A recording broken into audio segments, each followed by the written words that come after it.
Не в этот раз, так в какой-нибудь другой.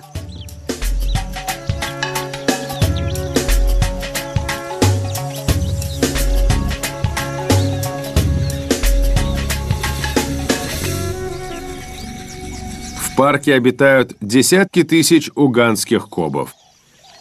Сейчас здесь много малышей, которые делают свои первые неуверенные шаги. Наивный молодняк – потенциальные жертвы целой армии беспощадных хищников.